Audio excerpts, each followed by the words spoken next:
భగవంతుడు కల్పించిండు అనుకో, ఇవాళ భారతదేశంలో వరల్డ్ క్లాస్ డాక్టర్లను తయారు చేయాలన్నా మా మల్లారెడ్డి హాస్పిటలే వస్తుంది. వరల్డ్ క్లాస్ ఇంజనీర్లకు కావాలన్నా, వరల్డ్ క్లాస్ మేనేజ్మెంట్ కావాలన్నా, మంచి ప్రజలకు సేవ చేయాలన్నా అదంతా కూడా అదృష్టం నాకే కల్పించినందుకు ఆ భగవంతునికి మా ప్రజలందరికీ కూడా చాలా చాలా ధన్యవాదాలు.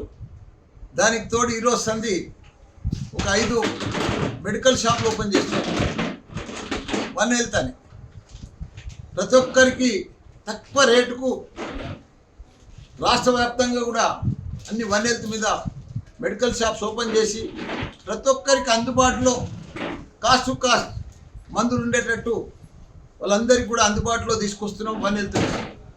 దానికి తోడు ఒక ఫస్ట్ ఫేస్లో ఒక 50 అంబులెన్సులు కూడా 108 మాదిరిగా 50 అంబులెన్సులు వన్ హెల్త్ మీదనే అవి కూడా రిలీజ్ చేయబోతున్నాం తొందరగానే వన్ హెల్త్ మీదనే. ఎందుకంటే అందరికీ ఎక్కడ ఏ ప్రాబ్లం వచ్చినా ఆదుకునేటట్టు, సమయానికి వాళ్ళను హాస్పిటల్లో చేర్చేటట్టు ఇవన్నీ కూడా కావాలని. ఎందుకంటే భగవంతుడు మా పిల్లలను అందరినీ మంచిగా చూస్తున్నాడు, మంచిగా ఇచ్చాడు అందరికీ.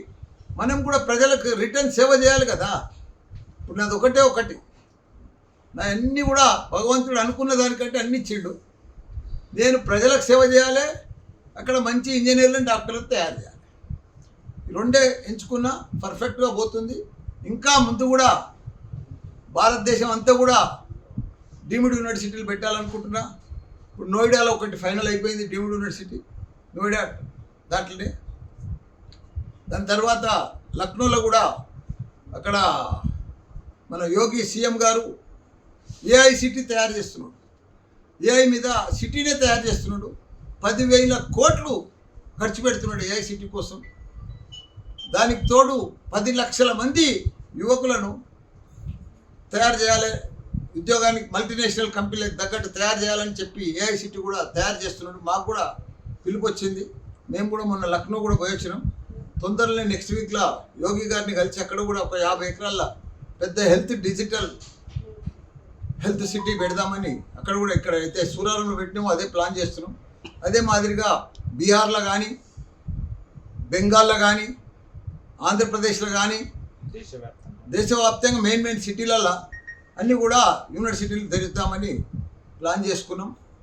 ఇదంతా కూడా రేపు 17 తారీఖు కూడా వైజాగ్ పోతున్నాం, కర్నూలులో కూడా ప్లాన్ చేస్తున్నాం.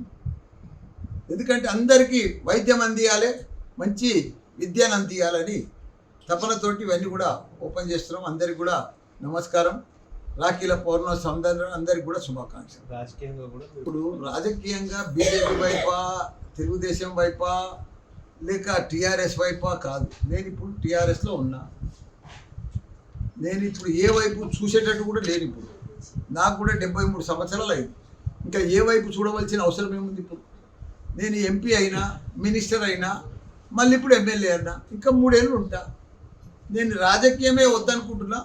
ప్రజలకు సేవ చేసి మంచి కాలేజీలు, యూనివర్సిటీలు నడిపిస్తామని అనుకుంటున్నాను.